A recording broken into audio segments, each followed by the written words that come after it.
তাই আমাদের দাবি হলো পিআর পদ্ধতিতে নির্বাচন দিতে হবে।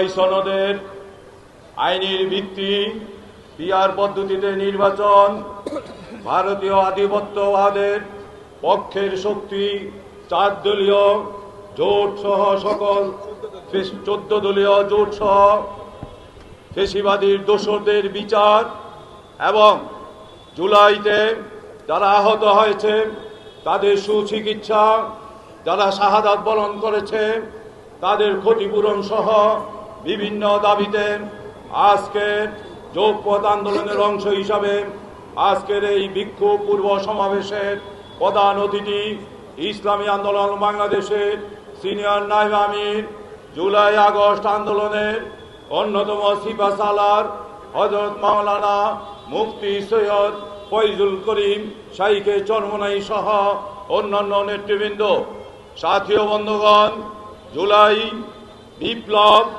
একটি জ্যান্ত নির্বাচনের জন্য হয় নাই, একটি সুন্দর বাংলাদেশ গড়ার জন্য হয়েছে।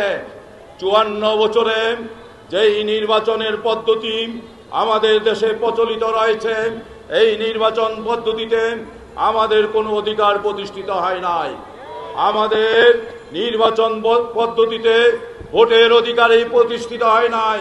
তাই আমাদের দাবি হলো পিআর পদ্ধতিতে নির্বাচন দিতে হবে।